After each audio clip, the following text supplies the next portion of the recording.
Prospect says, I want to compare prices with another vendor, and then I'll get back to you.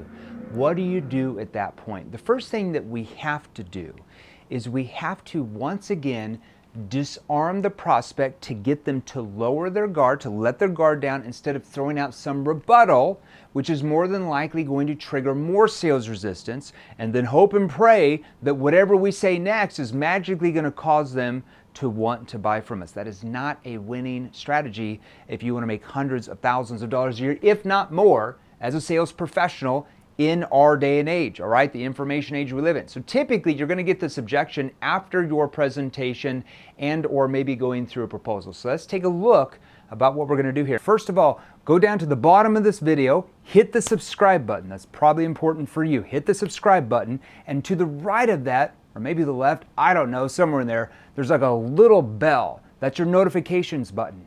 Hit the notifications button as well so you get notified by YouTube every time I post a new training video, which I typically do 2 to 4 times a week. And I'm going to role play with myself. I'm going to walk you through the right tonality of this, okay?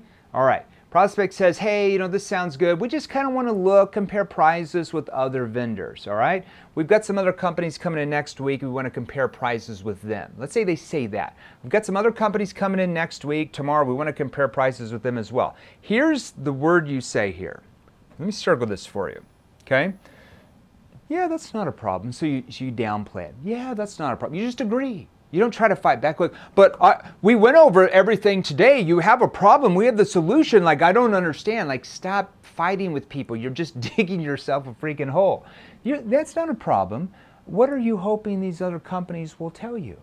Now, why would I want to ask that? Because I want to know what the prospect is thinking in their brain, okay? Because if you just like, okay, not a problem, I'll get back to you, you don't know what's going on. You don't know, maybe they have some concerns about what you propose, like your price points, or maybe they don't think something's going to work with your product and service, with whatever you're selling, just depends on your industry. Yeah, that's not a problem. What are you hoping they'll tell you? Well, we really want to know about, and then that tells you, like if they say, well, we really want to see what the price points are. That tells you they're thinking price-based thinking rather than results-based thinking, so you got to get them to think results-based thinking. Well, we're looking at to see if their technology will integrate with X, Y, and Z if you sold in that industry. See, they might be thinking different things. Then let's say they say this, well, we just want to see what they have to offer too. They could say that. That's kind of vague. You don't even know what that means, all right? Well, we just want to see what they have to offer too. Then you're going to say this. Okay, that makes sense. Now, let's say that all these other companies, all right, let me get this over here for you. Okay, that makes sense. Let's say that all these other companies coming in to meet you, let's say they all meet your criteria as well and can solve the same problem, and they even meet the criteria of your price points that you want to be at. How would you then decide who to go with? Or you can, let me repeat that. I'm going to show you the tonality. You can either say this. Now, if you already said that's not a problem here, you can't say that's not a problem again, because that's going to sound weird. It sounds like a sales technique. So you just got to relanguage it. So if you said that's not a problem, what are you hoping they'll tell you? Then down here you would say, yeah, that makes sense. Now let's say that all these other companies coming in all meet your criteria, can solve the same problem, and let's say that they're around the same price points as us. How would you then decide what to do? Or how would you then decide who to go with? See how I did that? How would you then decide what to do? Now, here's the most important part here, okay? Because at that question, they're going to tell you. Well, at that point, it would come down to, and that's the hot button, okay? So let's say that all these other companies coming in can all solve the same problem, can help you get exactly where your company wants to go, and they're all around the same price points as us. How would you then decide who to go with? Well, at that point, Jeremy, it would come down to, and then that's the hot button, all right? Whatever they tell you there, that is what you need to focus on to close the sale. That could be 20 different things, okay? That question helps you find out the key things that you're going to need in your sales process to help that prospect move forward with your solution, especially if you know that they are meeting with your competitors.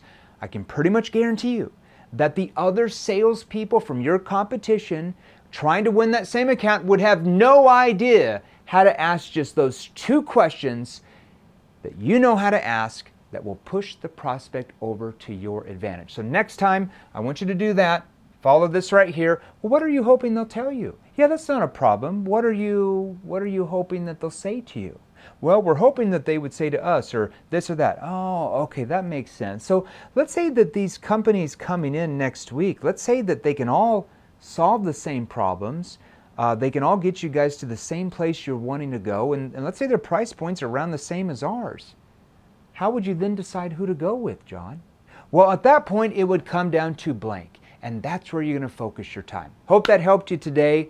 That is your tip for the day. You're welcome. Use that next time. Join our free Facebook group. Go to www.salesrevolution.pro. We should have a link on here somewhere, salesrevolution.pro. Right when you join the salesrevolution.pro Facebook group, because we've got thousands of entrepreneurs in there, thousands of salespeople like you, thousands of coaches, consultants, executives in there that want to sell more. Right when you join, check your DMs, because we're going to message you. Some of my team's going to message you a free training called the NEPQ 101 mini course. It's going to give you a list of different questions and phrases you can use in any sales situation. That alone is going to help you sell more than what you're doing now. And we go live in the Facebook group about 3 to 4 times a week with different subject matter trainings, different Q&As, different client interviews that will also help you sell more. Join the Facebook group, salesrevolution.pro. See you there.